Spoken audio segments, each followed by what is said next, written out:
Amigas y amigos, ¿cómo están? Tengan todos ustedes muy buenas noches, buenos días o buenas tardes si ven la grabación de esta emisión. Bueno, vamos a continuar hablando un poco más sobre estos aspectos que nos pueden interesar muchísimo, ¿no? O sea, la propuesta de diálogos con el cuerpo es una propuesta de Mato, autodescubrimiento, ¿ya? Básica esencialmente. Bueno, vamos a poner hicieron un hambre. segundito. Y bueno, vamos entonces a comenzar a presentarles algunas cosas que pueden ser interesantes. Vamos a ver, un segundito. El perro del vecino empezó a ladrar. Vamos a ver si lo configuramos esto de una manera diferente. Un segundito.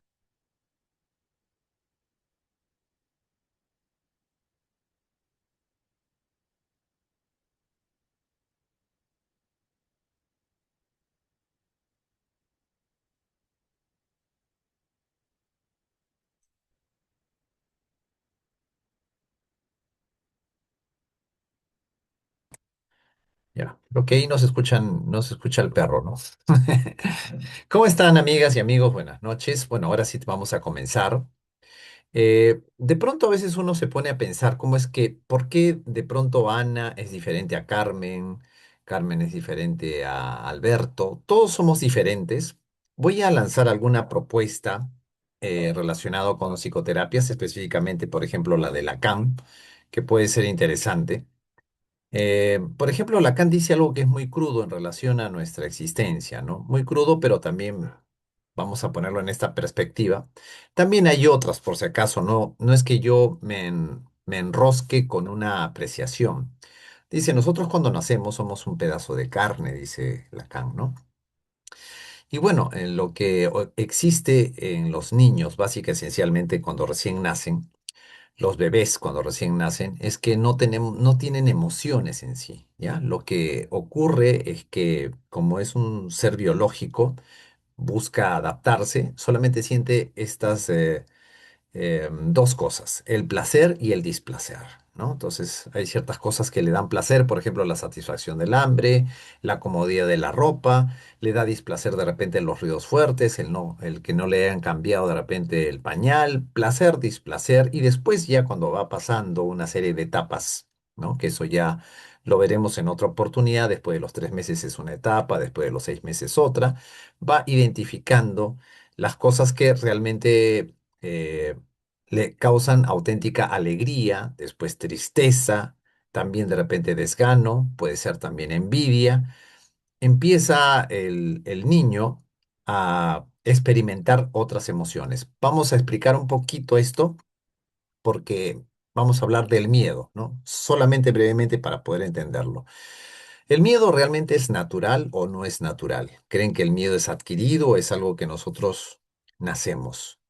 ¿Qué dicen ustedes? A ver, uno, dos que digan, sí, no, es natural, sí, es adquirido, es aprendido. A ver, ¿es natural? Sí, el miedo es natural. Y hay tres miedos con las que nosotros nacemos. Tengo que ir un poco rápido para ir al punto, ¿no? Porque si de pronto les pregunto, a ver qué dicen, sí, no, bueno, sí, el miedo es natural y nacemos con tres miedos naturales. Discovery Health hizo referencia de dos, ¿no? Por ejemplo, miedo a la hostilidad y miedo a las alturas. Pero vamos a ponerlo desde esta perspectiva.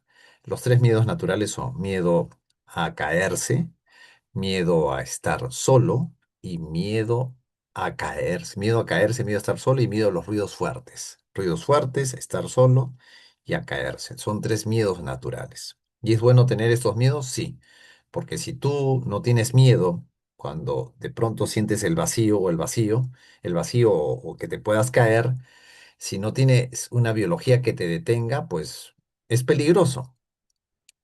¿Cómo se demuestra que los bebés nacen con eso? Cuando a un bebito, cosa que no te recomiendo que lo hagas, pero si en algún momento que tú lo estás cargando le haces sentir o experimentar el vacío, inmediatamente vas a experimentar que él se pone rígido, se pone duro. ¿Por qué? Porque tiene la sensación del vacío y su biología ya está con esos datos. ¿Para qué? Para poder supervivir. Y es importante que tenga este miedo porque eso lo detiene ante un posible vacío. Incluso se hizo un experimento, hay muchos experimentos que se hacen, ¿no? Por ejemplo, esto es un poco para darnos cuenta de que en qué momento empieza el raciocinio incipiente de un bebé frente a lo que ocurre instintivamente de manera natural para protegerse.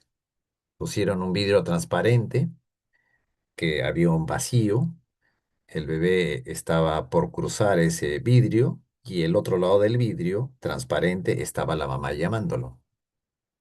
El bebé estaba gateando y de pronto ve el vacío y no se anima a cruzar, pero la mamá lo está llamando. El bebé ve el vacío y ve a la mamá que lo está llamando.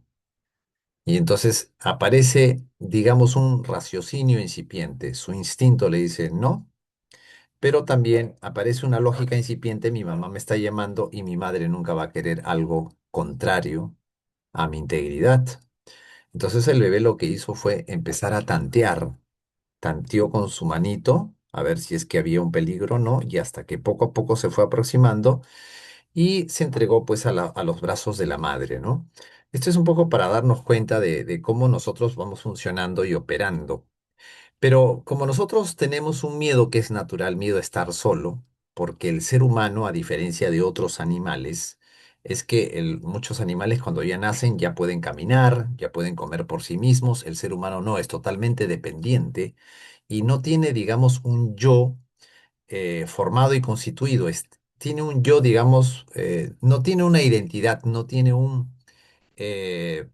yo formado. Por ejemplo, cuando tú le dices a un bebito, oye, Roberto, este, no dice yo Roberto, sino dice Roberto tiene hambre, refiriéndose como si fuese un otro. Eso es mucho más detallado explicarlo, pero quiero que toquemos la parte esencial de lo que quiero transmitir. Este niño,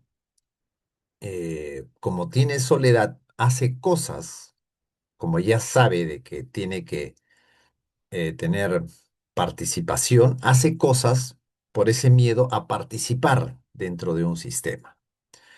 Entonces, bueno, el niño aprende que tiene una nacionalidad, tiene una familia, que tiene un cuerpo, que es un hombre o que es una mujer, está dentro de una familia, que es de repente Perales, Orbegoso y todo lo demás, y entonces comienza a recibir una serie de datos y lo que busca es ajustarse y regularse en ese entorno familiar. ¿Para qué? Para pertenecer. Entonces, hacemos una serie de cosas que nos acomodan. Y comenzamos también a encaretar, comenzamos a crear un otro. Vamos a leer un poco de lo que dice Lacan para darnos cuenta de cómo funciona este mecanismo, ¿ya? A ver, les leo un poquito porque no es el punto que quiero llegar, pero quiero que entendamos esta parte preliminar, ¿no? Preliminar, ¿no? Dice, el pedazo de carne y la falta de programa, dice, ¿no?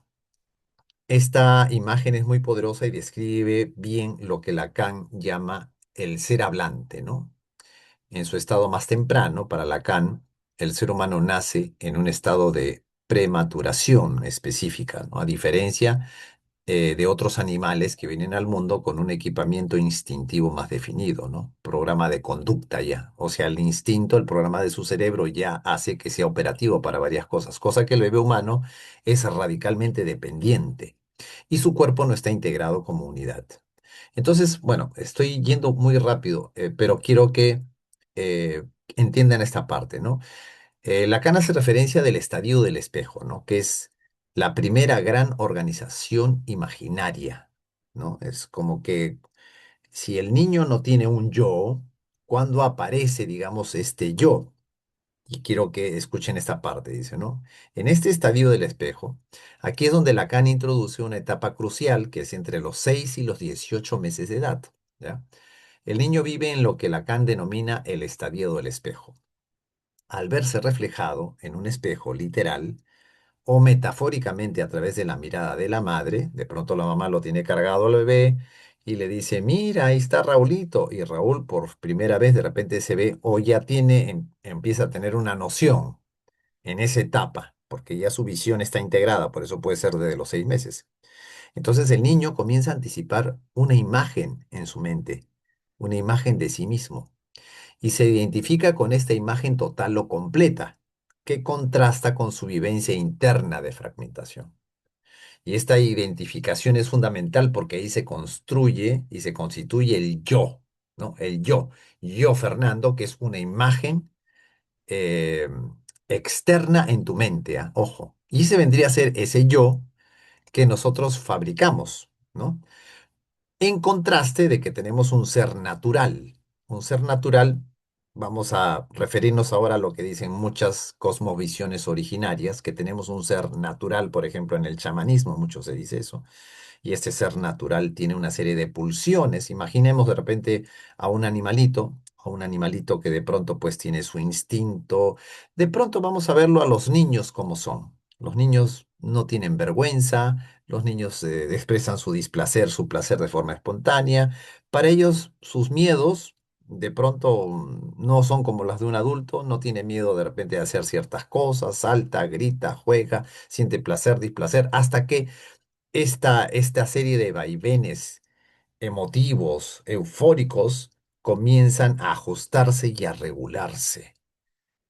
¿Se entiende? Entonces, ¿pero por qué se regula? Porque aparece el yo Fernando, que es Perales, que es peruano, que es comunicador, la serie de etiquetas que van acomodando y ajustando y van envolviendo a ese ser natural que tiene, digamos, una pulsión. Y vamos a decirlo así, hay un ser, para no complicarnos en esa conferencia, hay un ser natural en nosotros que tiene sus pulsiones, sus gustos y sus disgustos, y hay un ser, digamos, creado, que es un yo, que de pronto es el aspecto que en nosotros nos hace regularnos, portarnos bien, saludar, ser formales, etcétera, etcétera. Vamos a poner un ejemplo sencillito nada más para darnos cuenta, ¿no? A veces hay personas que incluso no lo saben, ¿no? Por ejemplo, estábamos conversando ahí el viernes en la radio con una neurocientífica, supuestamente, ¿no? Que decía, ¿no? Bueno, yo no tengo pareja porque yo exijo de mi vida un hombre que sea fiel y leal y no sé cuánto. Entonces yo le dije, mira, hay un informe que saca Edward Punset de que la biología humana en sí no es monógama y que la monogamia sería una elección, le dije, ¿no? O sea, tú como neurocientífica deberías saber eso, le dije, ¿no? No, pero sí, pero no sé qué y no sé cuánto. Por ejemplo, mira, estas cosas que ocurren, sí, pues porque hay disfunción, pero yo conozco a un chico que le han inculcado de que, mira, tú eres un chico bueno, tú eres un chico educado, tú eres un chico así, tú eres un chico asá. Pero, por ejemplo, a veces hay ciertas cosas que se inculcan y uno cree que están bien, que está bien, cuando de pronto tú le dices a tu hijo, oye, Javier o María, tú eres una chica buena, tú eres un chico bueno. La verdad es que es muy cruel decirle eso a tu hijo. Y a veces nosotros, por ser aceptados, ajustamos y regulamos nuestras conductas para pertenecer, porque como nos da miedo estar solos, para pertenecer inicialmente como dependemos de la madre, vamos configurando la conducta de ser aceptados por el entorno y hay sutiles chantajes del entorno que van modelando nuestra conducta. ¿Por qué es duro que de pronto nos digan de pequeños que ser bueno es cruel? Porque cuando uno es bueno siempre para otros. Ay, qué bueno que es Fernando, mira, ve, él, a pesar de que tiene sueño, me ha atendido, ¿no? Qué bueno que es Fernando, mira, tenía sus 100 soles que se ganó de tal premio y me lo regaló. No, el ser bueno siempre antepone tus necesidades y pones primero las necesidades o la visión o la prioridad de lo que necesita o quiere el otro. Siempre el bueno es bueno para otros. Cuando la persona comienza a regular su conducta y comienza a priorizar en atenderse a sí mismo, ya no es visto como bueno. Pero si la señalización de los padres es muy fuerte con que sea un chico bueno, es tremendamente duro y cruel y es una carga muy pesada para el ser natural. Y entonces, ¿qué ocurre? Las personas sufren porque tienen esta contradicción entre el ser natural y el ser que nosotros hemos creado, enmascarado y etiquetado. Y como se dice en la gestal, por ejemplo, en la gestal se dice algo muy interesante. Hoy día todavía no tocamos lo de Adriana. Adriana lo que toca es gestal, es cierto, pero en la gestal se dice todos los problemas de los seres humanos son desacuerdos internos. interiores. Entonces, de pronto, a veces el personaje que está diseñado puede aplastar las pulsiones naturales que nosotros tenemos y entonces el ser humano puede desregularse, desnaturalizarse, desequilibrarse hormonalmente y padecer dolencias y enfermedades. Yo lo toco esto desde una perspectiva, desde la cosmovisión Juna, que se hace referencia, no lo voy a decir acá porque me va a tomar mucho tiempo, pero de manera natural, por ejemplo, la cosmovisión Juna, tanto la de Serge Kajilikin, la de Morna Simeona, la de Max Fridon Long, se reconoce y se dice de que el ser humano no tiene un espíritu, sino tiene tres espíritus. Claro, traducido esto en occidental, es tener tres mentes.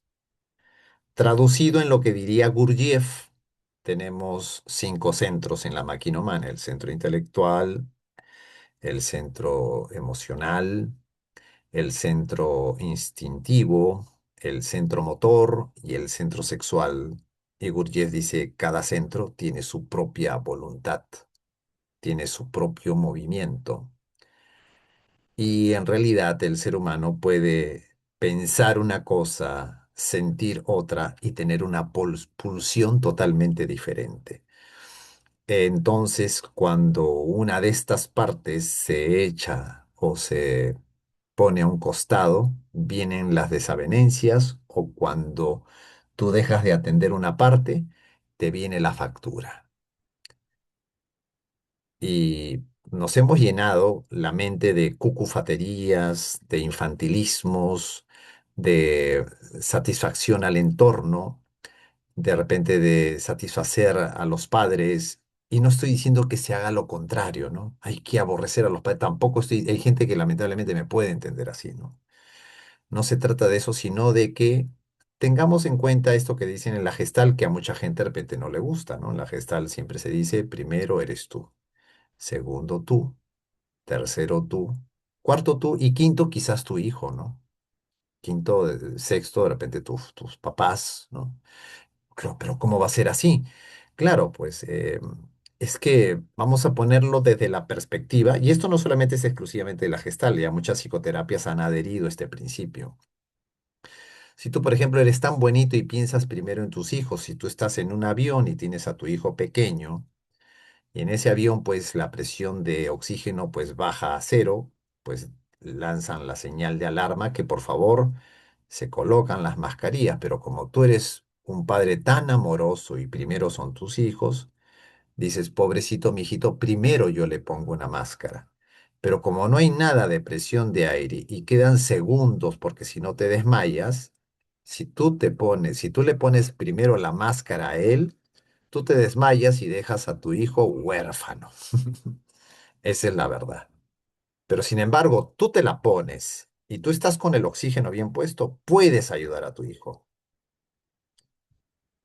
Porque de pronto estas cuestiones heroicas, ¿no? Que una persona de pronto intenta salvar a un perrito y de pronto murió porque no tenía arnés, no tenía nada, muere el perro y muere el que le intenta salvar. Estas cuestiones heroicas hay que dejar de romantizarlas, porque si no son eficaces, si no son útiles, ver que tus hijos vean a un padre desgastado, cansado, moribundo o torturado porque hace tanto por los demás, no es un acto heroico, es un mal ejemplo.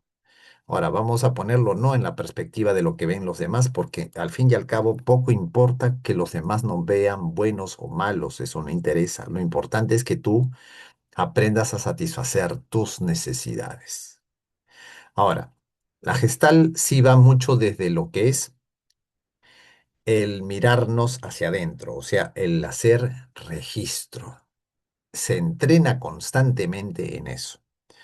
Por ejemplo, yo puedo saber lo que veo, puedo saber lo que escucho, puedo saber lo que huelo. Tomar conciencia de los cinco sentidos es importante, pero ustedes saben que no solamente existen cinco sentidos, existen 21 sentidos. Claro, no vamos a abarcar en la formación los 21 sentidos, pero voy a tocar algunos como para leer y compartir juntos, ¿les parece?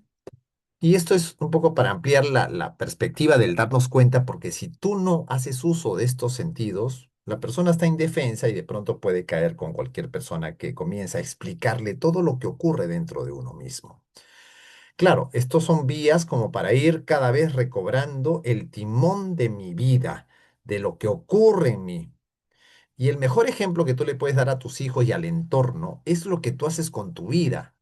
Si tú diriges el timón de tu vida y ayudas a que y enseñas a que las demás personas vean que si tú diriges bien tu timón, le enseñarás también a tus hijos que hagan lo mismo.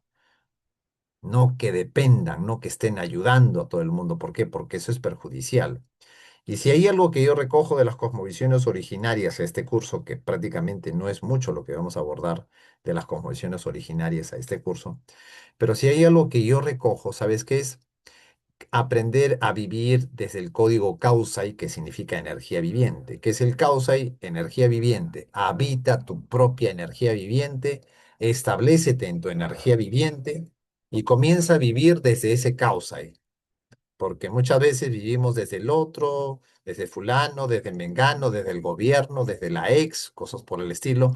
Claro, este es un entrenamiento, no pretendo juzgar, más bien hay que revisar por qué mi mirada se ha ido en el ex, por qué mi mirada se ha puesto tanto en la autoridad que mi papá, que de pronto el jefe o que de pronto mi entorno, que tengo que ser así o que tengo que ser asá. Entonces el ser humano se desregula. Ahora, se suma eso que los conflictos que se desencadenan. Vamos por partes porque yo hoy día sí quiero tocar ya gran parte de la estructura y mañana ya tocaría lo que es los diálogos en el cuerpo, que son los procesos de sanación, ¿no? Pero tenemos que ir por el principio, no queda otra, es que es así, ¿ya? Entonces, bueno, vamos a tocar esto un poquito de acá, vamos a leerlo juntos, sino porque esta parte sí me parece muy importante. Vamos a ver acá. Ya, vamos a ver acá. Ya, acá está. Bueno, no, este tampoco, no sé por qué siempre se me... Acá. El estadio del espejo. Bueno, si quieren les comparto esto de acá porque es lo saqué ahora. Ya, entonces aquí, por ejemplo, eh, acá están, por ejemplo, algunos sentidos adicionales que pueden incorporarse. Por ejemplo, la propiocepción o kinestesia, por ejemplo, es el sentido de la posición y el movimiento. Propiocepción es un sentido aparte de la visión, del oído, del gusto, del tacto.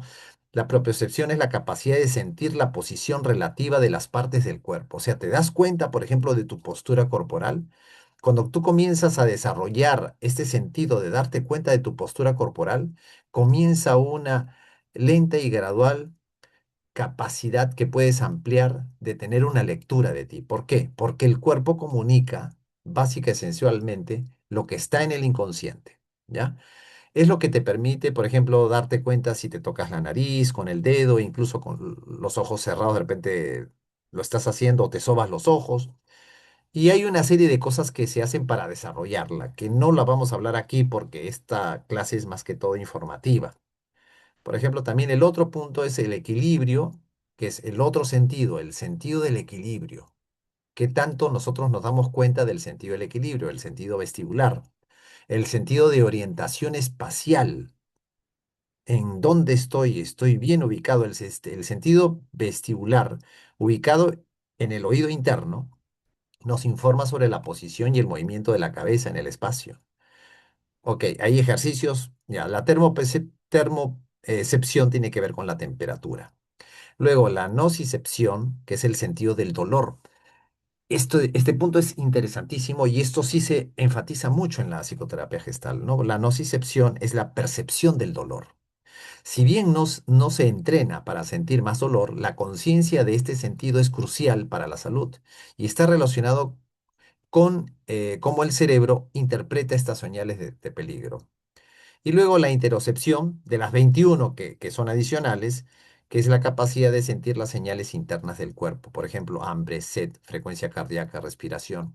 Vamos a dar un ejemplo de las dos últimas nada más, ¿ya? Porque si no me tomaría mucho tiempo, ¿no?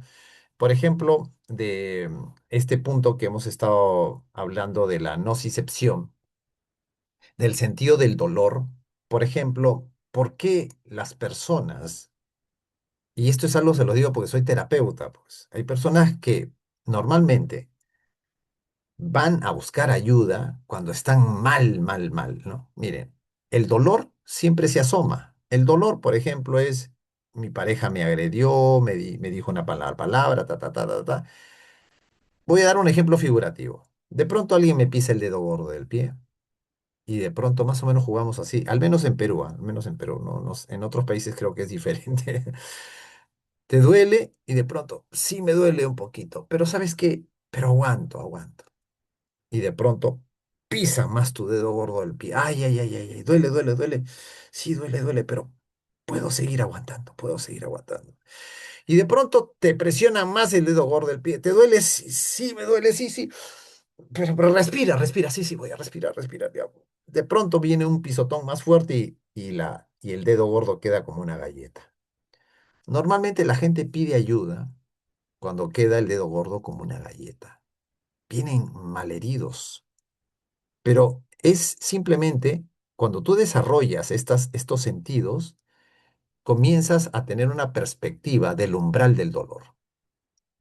Y cuando tú te das cuenta de que duele, retiras el pie y le dices a la persona, ¿sabes qué? Esto que me estás haciendo me duele. Por favor, ¿puedes retirar tu pie porque me está doliendo? Hay personas que nunca lo hacen. O si de repente lo reclaman, la otra parte no lo hace, no lo retira. Pero la pregunta es, ¿de quién es la responsabilidad? ¿Es del otro que no ha quitado el pie o la aplanadora sobre mi pie? ¿O soy yo que no he tomado acción para retirarme y asistirme?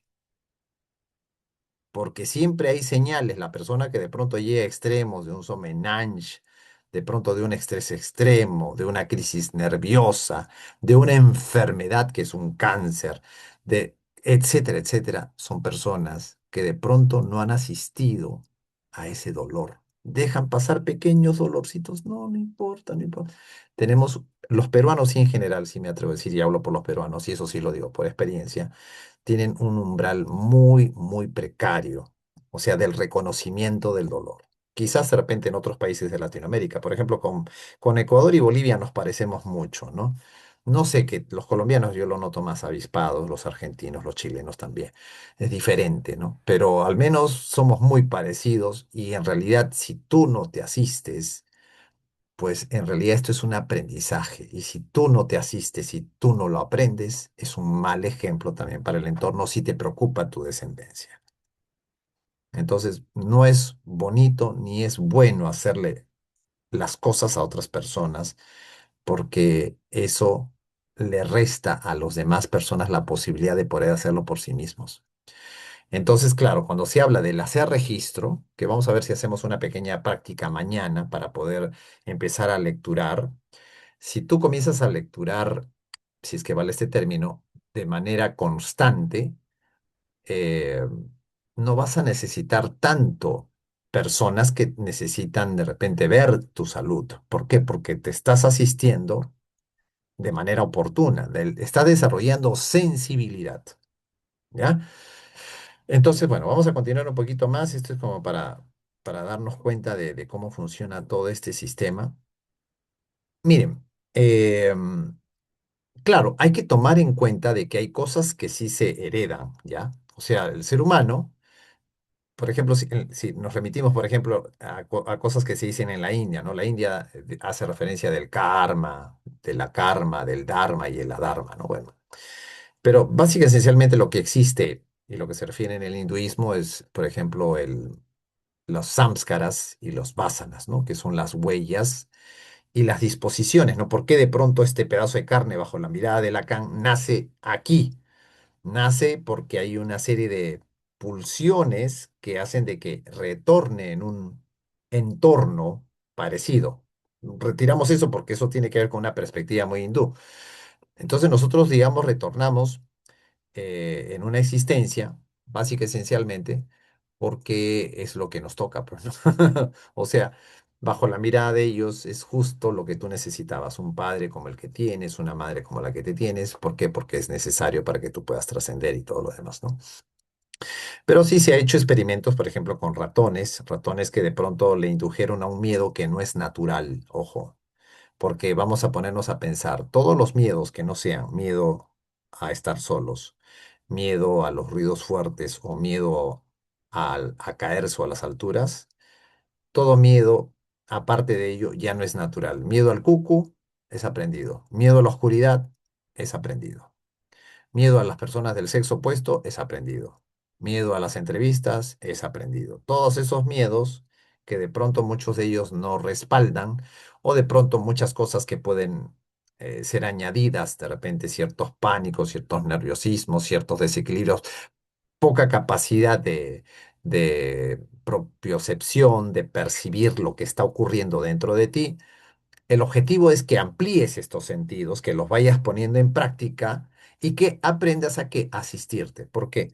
Porque ¿cuál es el sentido de las emociones? Y aquí quiero tocar esta parte. Ah, bueno, mencionando de los ratoncitos, que se le indujo a ciertos miedos a una generación, ¿no? de ratones y aprendieron a tener miedo y tuvieron una respuesta mecánica y automática de ese miedo, que no es un miedo natural de su biología de los ratoncitos, pero resulta que hasta los tataranietos tenían ese mismo miedo sin el mismo estímulo. O sea, al parecer que la genética se va modificando y va reestructurando la genética del tataranieto. O sea, nosotros llevamos información de repente de tatarabuelos, es verdad, sí, pero está en nosotros, no es culpa del tatarabuelo. No es tanto de que tienes que sanar al tatarabuelo y buscar su nombre. Claro, de repente si quieres lo puedes hacer, pero no es tanto por allí. El hecho es que sí llevamos información que, bueno, pues se va digamos, añadiendo dentro de lo que es el clan, y eso se explicaría y tiene un sentido, y me quedo más con esto, con el planteamiento de Rupert Sheldrake, ¿no? Que sí es un hombre de ciencia, su planteamiento no está considerado tanto en el ámbito científico, pero sí él es un hombre de ciencia. Él hace referencia a los famosos campos morfogenéticos, ¿no? Y es interesante su planteamiento porque, por ejemplo, dentro de un entorno familiar en la que se cree que de pronto esa familia puntualmente sufre de un tipo de cáncer, es un ejemplo, y de pronto se adopta a un niño que no tiene nada que ver con la historia familiar, ¿ok? Y es más, los ancestros biológicos de ese niño adoptado no sufren ninguna enfermedad específica ni puntual, pero resulta que cuando entra al círculo y al núcleo de esa familia que sufren de un cáncer específico, este niño como entró al clan y al campo morfogenético de esta familia, logra padecer esa enfermedad y ese cáncer. ¿Por qué? Porque entra al círculo de ese campo. ¿Y el campo qué es? Información. ¿Cómo desenvuelves y desencriptas información y luego le vas contagiando al entorno? A través de tus pensamientos, a través de la palabra y a través de lo que sientes. ¿Por qué? Porque lo que sientes emite ondas electromagnéticas y eso ya no es un invento mío.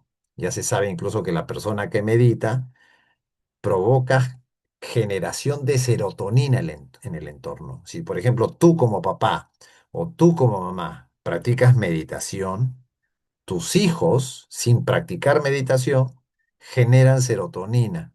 Ese dato es científico de hace de 25 años, ya está demostrado. Incluso el efecto de Maharishi, que hizo el neurocientífico Galway, ¿no? Es un experimento palpable que se hizo en los 80. Tendría que recoger los datos precisos de fechas, pero lo que se logró es incluso movilizar al mundo en que por todo un día no hubo guerras, ningún tipo de conflictos bélicos en el mundo, el día en que se meditó, el día en que el grupo del MT, y ojo, yo no soy partidario del MT ni estudié eso, pero yo no lo recomiendo, pero bueno, al menos ese experimento sí sirvió, el que hizo Galway.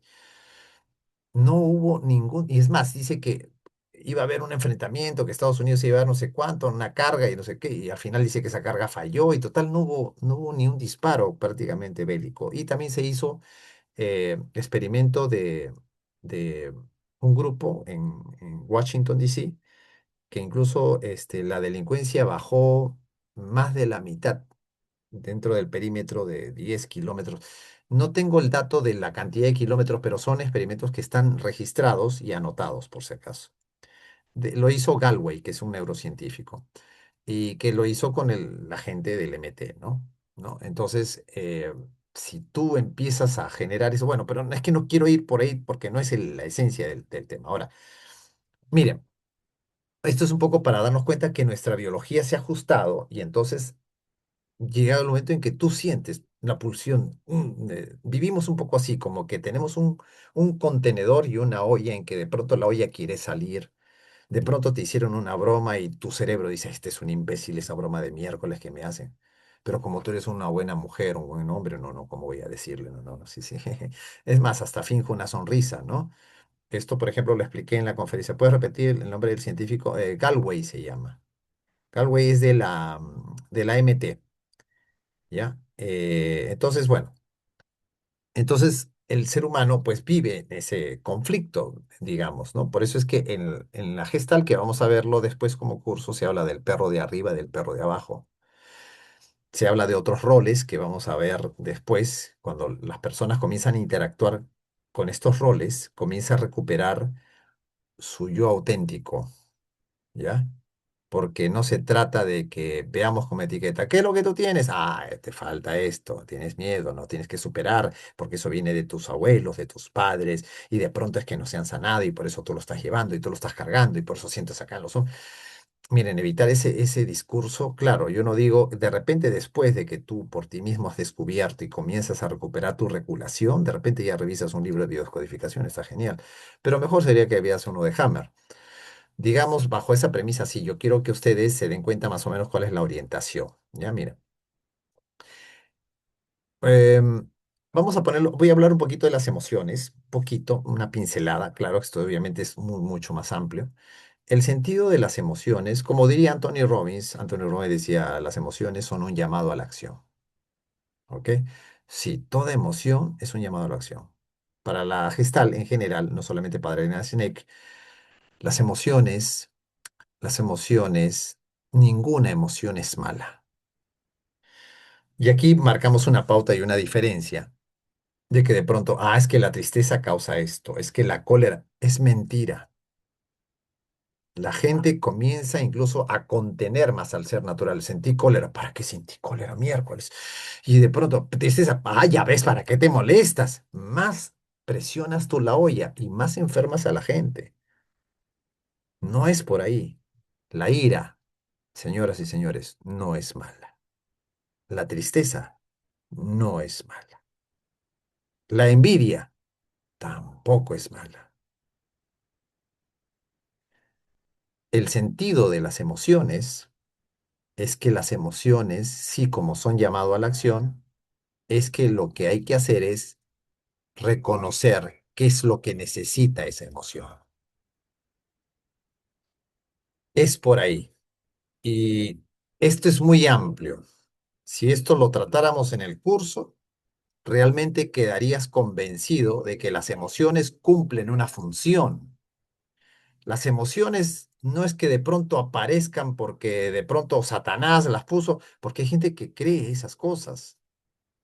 No, miren, vamos a ponerlo, eso lo puse como un ejemplo cuando dicté el día sábado en el Instituto de la doctora Carmen González, justamente bajo esta perspectiva, ¿no?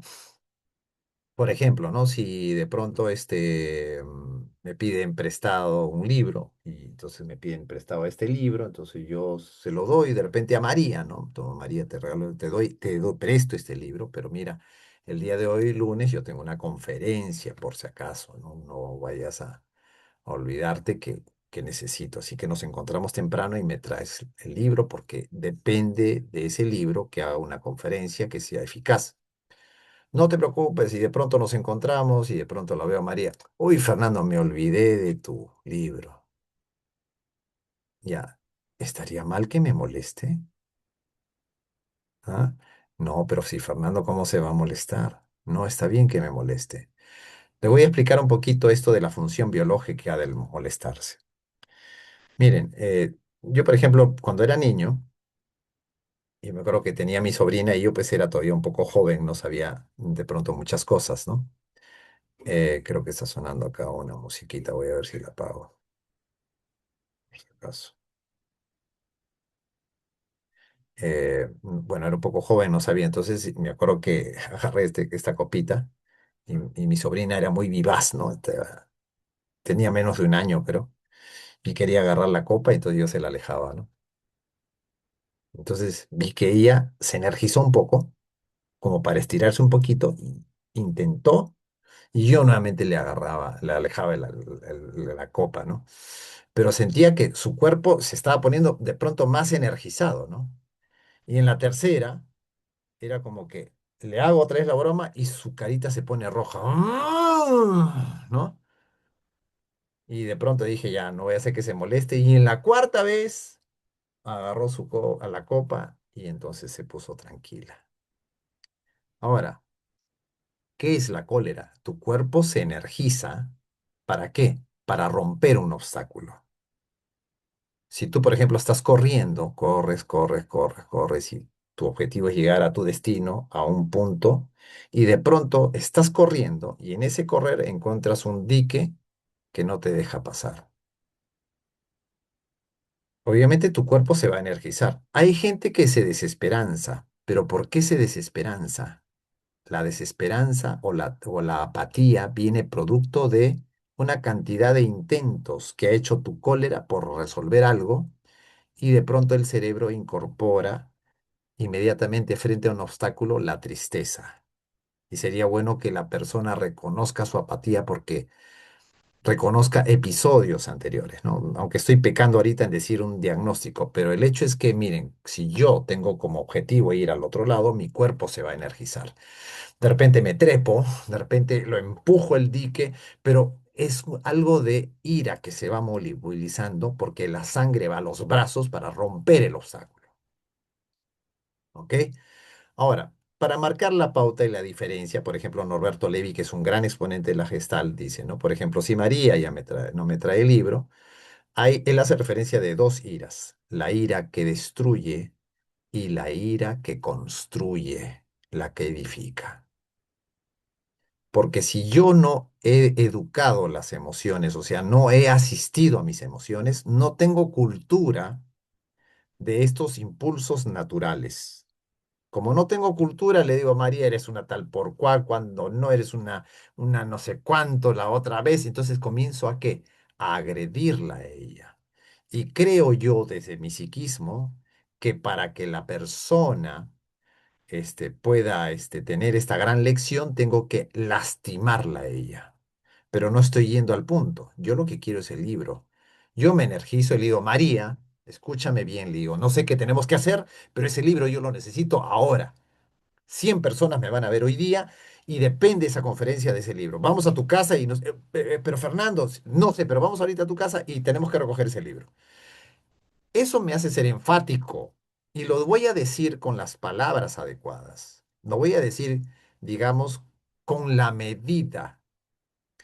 El otro extremo, que, ya, bueno, María, ya no importa, y desesperanzado, apático, de pronto decimos, qué buenito, ¿no? Castrado y castrado y castrado el buenito, bien domesticado, y yo jodido. Y de pronto, pues la cultura como que aplaude, ¿no es cierto? A los jodidos, ¿no? A las personas buenitas, que es tan cruel decirle a nuestros hijos que sean buenos, tan cruel que se nos etiquete como buenos. No es, no es sano eso. ¿Por qué? Porque está invitando a que la persona se desregule mucho. Entonces el objetivo es que lleguemos y recuperemos el equilibrio, la regulación. Quiero que entiendan que el sentido biológico es llegar a la regulación.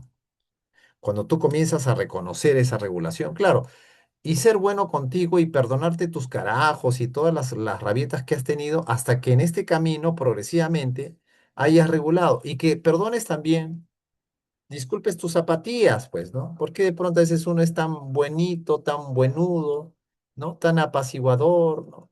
Tan pacifista entre el pacifista, como dice Carmen González del psicoanálisis, es un agresivo que lo que hace simplemente es guardarse esa agresividad y se desencadena en enfermedad. Ojo, después le hablaremos eso, no les meto más cosas, pero normalmente la persona que implota es, por ejemplo, el ser natural, y aquí está el ser, pues, educado y civilizado, y el momento en que este aspecto que está contenido como una olla de presión, no explosiona, sino implota. Por eso es que hay dos vías generales que se hace referencia, la explosión y la implosión.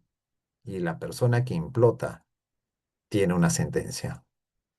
Entonces, lamentablemente, pero estas son cosas que existen, lo que pasa es que no se imparten. Eh, Vamos a dar un ejemplo sencillo, ¿ya? Eh, digamos, la energía toma varias rutas, 6, 7 rutas diferentes, pero eso no lo vamos a dar a conocer aquí porque si no sería desviarnos mucho. Pero por decir, hay personas que hay deflexión, hay retroflexión, hay proyección. Uy, ¿qué es eso? Hablar chino, Fernando. Son desvíos que toma la energía que de pronto yo puedo tener, pero como por acomodarme ante el sistema, de repente me hago el desentendido, como por ejemplo, ¿no? Deflexión es una de ellas, ¿no?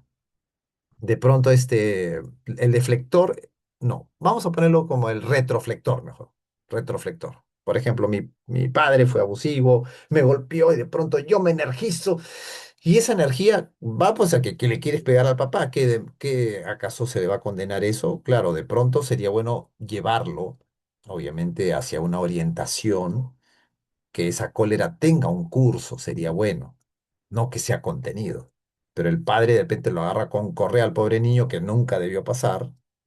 El niño se energiza y siente cólera inicial y de pronto ante la cólera, ¡pam!, le golpeas más y le golpeas más. Y entonces hay un momento en que esa cólera no expresada se convierte en algo que implota. Entonces, eso contenido que de pronto no hace, no dijo, a veces se desencadena en conductas retroflectivas. Por ejemplo, las personas que se muerden las uñas son retroflectivos. O las personas que de pronto sienten tensión o se rascan el cabello, o se pelan la piel de las uñas, o se están rascando la piel, o de pronto contraen las mandíbulas, son personas que retroflectan, o sea, toma una ruta inadecuada. Hay otras más que se habla de deflexión, hay también proyección. Se les llama también perturbaciones del límite de contacto, que eso se tiene que aprender primero.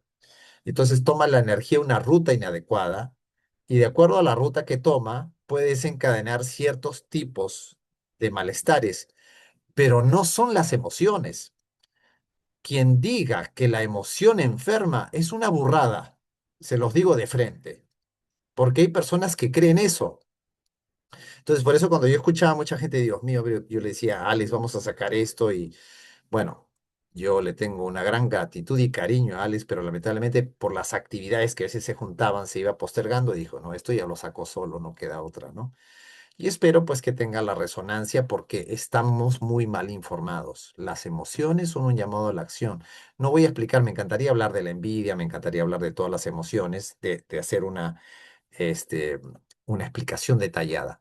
Antes de finalizar, quiero explicar un poco este cuadro, ¿ya? Vamos a explicar este cuadro un poco para darnos cuenta del sentido de las emociones. A ver, un segundito, un segundo, un segundito. ¿Alguna pregunta hasta aquí? Si gustan, pueden preguntarme. Se están quedando, digamos, satisfechos? ¿Están entendiendo de que esta es una perspectiva diferente? ¿Ya la están comprendiendo o no? Al menos que es diferente. No estoy desarrollando de pronto todo un tema.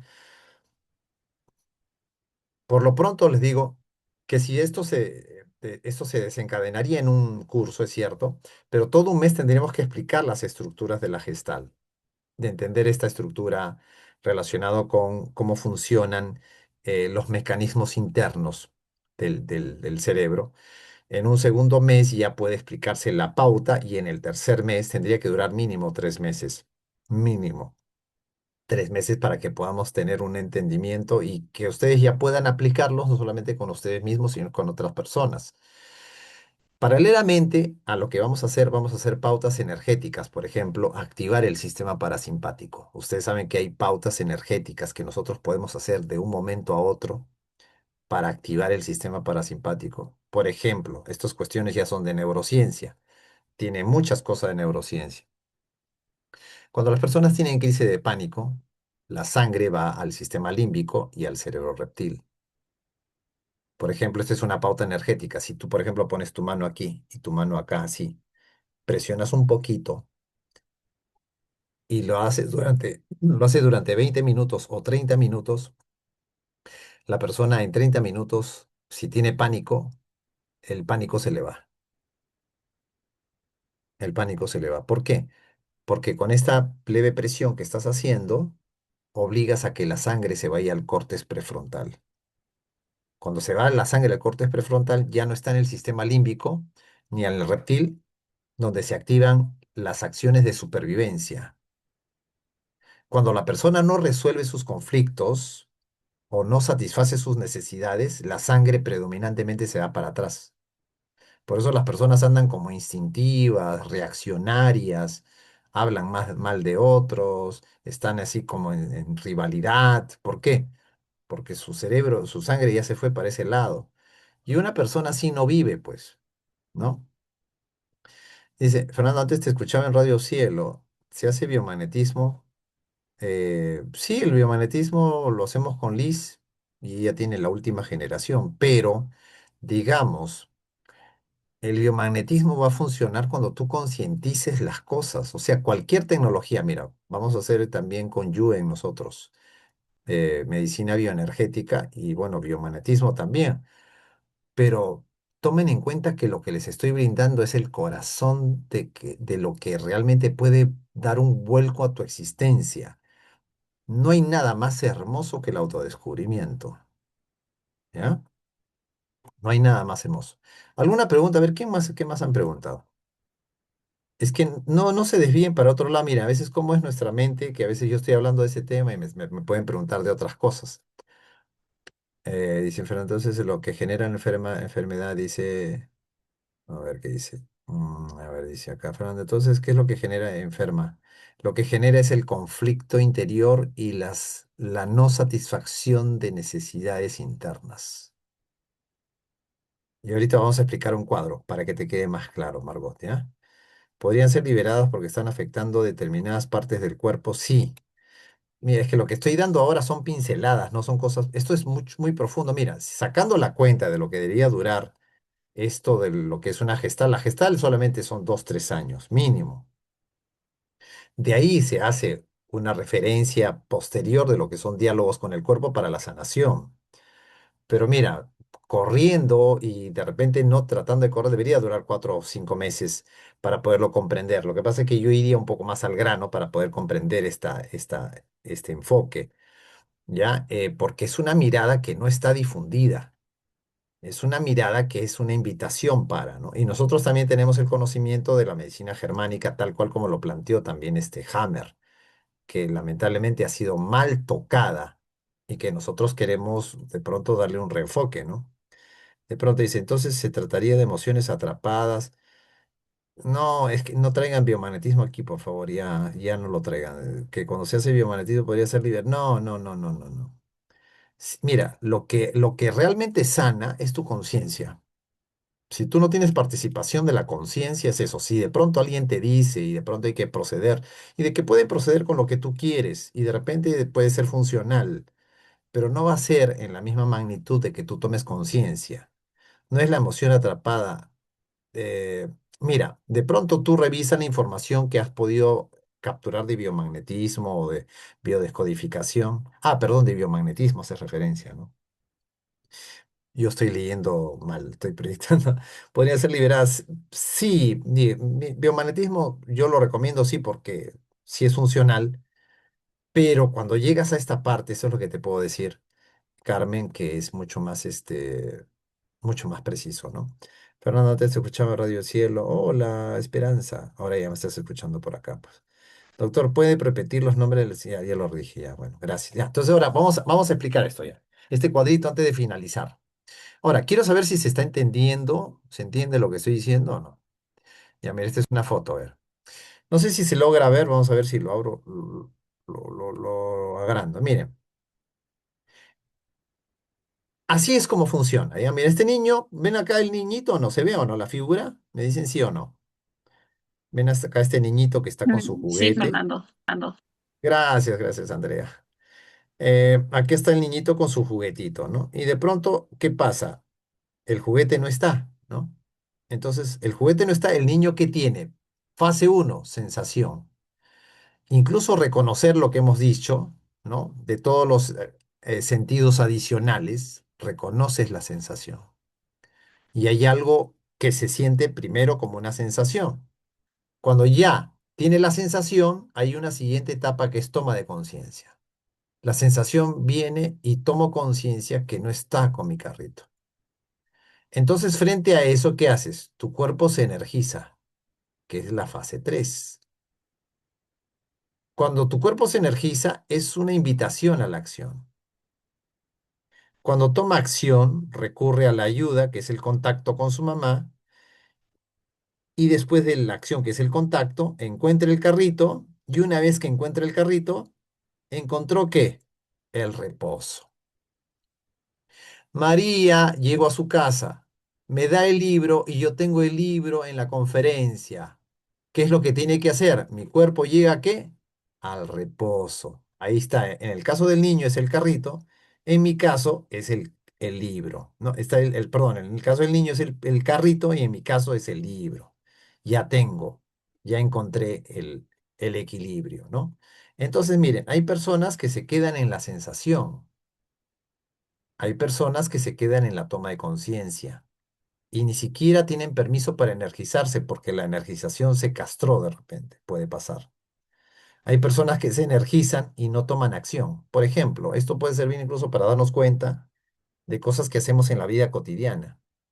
¿Cuántas veces tú te impulsas para hacer cosas y de pronto no tomas acción? Te energizas, pero no tomas acción. Hay personas que toman acción, pero tienen problemas para tomar contacto. Contacto con lo que es la solución. ¿Ok? Entonces, cuando este sí es un esquema de la Gestalt, sensación, toma de conciencia, energización, acción, contacto y reposo. El objetivo es que tú recuperes tu equilibrio. Si de pronto yo rompí el dique gracias a esa ira, que no es una ira desbordante, que es ¡ah! Y lo muerdo, de repente lo destruyo. No saco nada destruyendo el dique, simplemente tengo que arrimarlo. ¿Me entienden? Entonces, si ya ahora puedo continuar corriendo, yo llego nuevamente a la fase de reposo. ¿Se entiende o no? Ahora, vamos a ponerlo en situaciones específicas, rupturas de relaciones de pareja, de repente una despedida, un engaño y una estafa que tuviste, una herencia que de pronto no te reconocieron. Ya todas esas cosas tienen que ver con gestales, le llaman no concluidas. Pero si no se desarrolla sensibilización, como no se practica la sensibilización que tiene que ver con todo esto que les he dicho, lo que voy a buscar es a alguien que me diga qué me ha ocurrido. Y si alguien te dice que ha ocurrido contigo, nunca es exacto. Nunca es exacto. Porque nadie puede saber más que tú qué es lo que ocurre en ti. Nadie. Cuando se hace la psicodramatización con los diálogos del cuerpo, lo que se busca es justamente eso. Básica, esencialmente se busca eso. Ya, creo que he dicho mucho ya. A ver, alguien ha preguntado, dice, creo que ya estoy castrado. No, no, no, en realidad, miren, lo que pasa es que para empezar, uno tiene que ser, acuérdense de eso, como para finalizar, uno tiene que ser siempre bueno con uno mismo. Segundo, acuérdense, no existe ninguna emoción que sea mala. No puedo ampliar más. Si de pronto lo detallo cada una de esas emociones que uno tiene, te vas a dar cuenta que no existe emoción mala. Ninguna emoción es mala. En tal caso, ¿cuál es el veneno? El veneno es la dosis. Pero ¿por qué la dosis? Uno se desregula en la dosis porque no ha asistido a sus emociones. Ahora, eh, hay también, por ejemplo, cuando uno no satisface sus necesidades, inconscientemente comienza a hacer uno ciertas cosas para buscar el equilibrio y encontrar el equilibrio. En el caso, por ejemplo, es un gravísimo error decir que las enfermedades son producidas por las emociones. No, las emociones son llamados a la acción y están para satisfacerse y encontrar lo que necesita esa emoción. Si yo siento cólera porque María no me trajo el libro, ¿qué necesita? ¿Qué necesita esa emoción? Necesita el libro. Y es bueno sentirla, ¿ok? Ahora, cuando tú ya satisfaces esa necesidad, recuperas tu equilibrio. Y tendría que ser así. Ahora, nosotros vivimos mucho en un rollo imaginario y creemos que en muchos episodios de nuestra historia muchas cosas tienen que morir. Bueno, les voy diciendo una cosa. No solamente vamos a aplicar Gestalt, vamos a aplicar ya otras herramientas que tienen que ver con una pauta que aprendimos de un sistema védico para arrancar y desensibilizarnos de los rollos. Eso está incluido dentro del curso. El curso va a empezar el sábado. Vamos a continuar mañana explicando ya. Ahora sí, mañana explicaríamos un poco más la mecánica de Adran Snake. Explicaríamos un poquito más. Pero yo les sugeriría que incluso si ustedes se van adentrando a esta aventura, es como que ya comienzan a tener un enfoque nuevo y diferente. Y si muchos de los que están aquí, terapeutas, o de pronto tienen alguna dolencia o quieren ayudar a otros, vayan incorporando este sistema para que con responsabilidad lo llevemos a cabo en el plano de la salud, porque es un esquema muy amplio, que de pronto esto si lo desarrollamos ampliamente, ustedes ya pueden desarrollar un mecanismo que es mucho más responsable. A ver, ¿alguien quiere hacer alguna pregunta? Bueno, ya ahí lo dejamos hoy día porque hemos dado algunas cosas más como para tener una riqueza informativa. Bueno, yo me he formado 8 años en la psicoterapia gestal. Bueno, ya ustedes muchos me conocen y bueno, ¿alguien quiere hacer alguna pregunta, comentario? O sea, sí que si no queremos enfermar, debemos asistir nuestras emociones. Digamos, mira, por ejemplo, primero es ser sensible con respecto a las sensaciones, que es diferente a las emociones. Luego, a reconocer lo que pueda necesitar la emoción. ¿Ya? Ahora, cuando tú comienzas a tener lectura de ti, tus pulsiones puedes identificarlas si auténticamente tienen que ver contigo o tiene que ver auténticamente con lo que tú necesitas. Porque de repente hasta me puede ocasionar un desequilibrio si mi vecino tiene un televisor de 100 pulgadas y yo tengo uno de 25. Entonces me causa una frustración. Que entonces para arreglar ese problema me compro un televisor de 120 pulgadas para sentirme mejor. Claro, te comprarías ese televisor y quedas parcialmente satisfecha, pero no es el sentido. La idea es reconocer, por ejemplo, si realmente necesitarías ese televisor y si persiste ese pensamiento de querer tener ese televisor a toda costa, aunque no lo necesites, pregúntate qué hay en mí que quiere ese televisor. Ese aspecto que quiere ese televisor, de quién necesita y a quién le está reclamando. ¿Por qué? Porque nosotros hemos formado este ser artificial en los primeros 8 años de vida y por una cuestión en que hemos tratado de ajustarnos, a veces no nos ajustamos tal cual y ante de pronto. Esto, por ejemplo, se ve mucho, aunque ya esto vendría a ser ya no tanto en relación a la salud, ¿no? Pero por decir, ¿no? Porque a veces hay personas que yo, por ejemplo, conocí pues a una psicóloga, ¿no? Que se había enamorado de un psicólogo que tenía a su esposa, ¿no? ¿Por qué de pronto insiste y persiste en que el esposo deje a su esposa? Y bueno, pues porque la esposa de este psicólogo se parecía mucho a una hermana, tenía la piel y la tez del rostro un poco más clara que ella, y el papá de ella le tenía cierta prioridad, ¿no? Entonces, ¿por qué? Porque le decía mi niña de mis ojos, algo así, pero la otra no le decía nada porque era un poquito más austera, ¿no? Entonces, esa cuestión de encajar y pertenecer, uno la lleva como un rollo a su existencia. Y entonces, claro, la pelea persiste, pero ya no con su papá, sino ahora alguien con quien transfiere la figura paterna en esta persona casada. Y en realidad, tenemos, digamos, como especie de personajes internos. Pero eso ya eso ya es para tratarlo en un curso. Me encantaría detallarlo, pero sí tenemos rollos, eh, digamos, pautas, historias. Y esta pauta que vamos a desarrollar es justamente para ir debilitando los conceptos y las memorias que uno tiene más aparte de la silla, de la psicodramatización con los diálogos del cuerpo, que es genial, ¿ah? Mire, solamente la parte teórica es bastante rica. Solamente la parte teórica que va a ser todo el primer mes les va a encantar. Eh, a partir no, el primer mes vamos a hacer dos ya reuniones, va a haber dos reuniones quincenales presenciales para los que viven en Lima y para las personas que viven fuera de Lima o fuera del país, vamos a hacer las reuniones presenciales vía Zoom para que se conecten también para que hagamos las mismas pautas. A partir del segundo mes va a ser obligatorio, que no obligatorio, al menos va a ser como un requerimiento que aparte de las 4 reuniones semanales, tengamos 2 encuentros presenciales para las personas que vienen en Lima.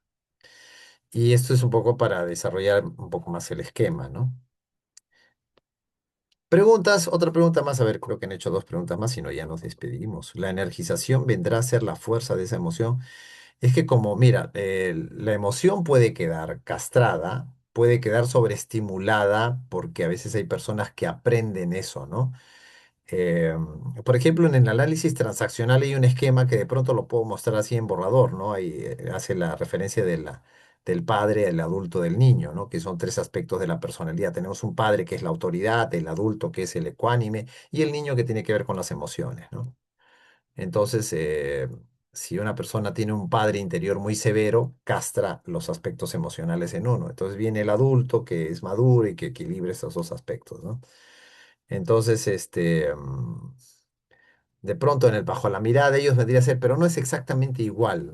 Tendríamos que reconocer la sabiduría de las emociones que lo vamos a tratar como tema, ¿no? O cómo las personas que salen de su país de origen para encontrarse y no siempre se encuentran. Eh, mm, y cómo las personas que salen de su país de origen para encontrarse y no siempre se encuentran. Claro, porque tienes el mismo rollo interno. Una persona cuando sale del país se lleva su película. Es como si llevara sus rollos de película y las vuelve a proyectar. Salvo pues que ocurra algo que lo remueva, ¿no? O sea, hay viajes que remueven como psicoterapias, es verdad. ¿Ah? Miren, a veces hay personas, es que esto de acá es un poco delicado decirlo. Miren, voy a ser más atrevido, de repente un poco mañana para tocar como se dice, carne. Pero el objetivo es que uno mismo descubra qué es lo que hay, ¿no? O sea, con estos mecanismos definitivamente vas a tener un abanico mucho más amplio de que por ti mismo descubres cosas, eso sí, totalmente. Eso sí es una garantía y la garantía también es que vas a saber con mucho más precisión lo que ocurre en tu organismo. Y no solamente eso, vas a tener herramientas muy poderosas para trascenderlas. Bueno, ya, entonces me voy. No salvo que alguien quiere encender el micrófono a la 1, a la 2, a las 3. Yo. ¿No hay más? Roxana, Sí. adelante, rápido, a ver. Rápido. A ver, Me a ver. resonó lo que dijiste de eso de ser bueno, ¿no? En el tarot hay una carta que es el diablo, que quiere decir la mala conciencia. Y la mala conciencia implica que tienes que desobedecer con amor los patrones de tu árbol genealógico. Y nada. Claro, sí. Sí, sí. Ahora, sí es cierto, pues, por ejemplo, ¿cómo se llama? En constelaciones familiares dicen el objetivo es traicionar a tus padres, ¿no? Pero traicionarlos no es que de pronto tú agarres una arma y de pronto vayas contra ellos, no, digamos, es la pauta y ese legado informativo que viene de generaciones anteriores, que en el fondo es un clamor de los ancestros por liberarse, es traicionar la pauta, no a ellos en esencia. O sea, la energía viviente que ellos tienen se les reconoce y se les honra y se les agradece, pero la pauta y los contenidos no, porque justamente ellos han sido esclavos de toda esa pauta generacional que uno no ha salido, ¿no? Entonces, el objetivo de nosotros es liberarnos de la pauta mecánica que esclaviza al mundo. Krishnamurti decía, a veces uno lo ve como un problema personal o familiar. No, nosotros somos el sufrimiento del mundo. Y cuando una persona se libera, libera en una parte al mundo, ¿no? En una pequeña parte al mundo, porque somos ello. Listo. Muchísimas gracias. Que Dios los bendiga. Mañana nos encontramos. Mañana ya vamos a tocar a Adrián Snake. Mañana vamos a saber, pero ustedes saben que esto es un preliminar importante a tocar. como, como aspectos para profundizar. Gracias y que tengan bonitas noches. Gracias, que duerman bien, descansen bien. Gracias, gracias. Enciendan su micrófono y su cámara para Gracias, despedirnos. Chao, Fernando. gracias. Chao, gracias. Gracias. Chao, Gracias. gracias, gracias, Chao. gracias, Gracias, gracias. Chao, Rosana. Fernando. Chao, Andrea, que te vaya Gracias. bien. Chao, gracias, gracias. Gracias, chao. Fernando.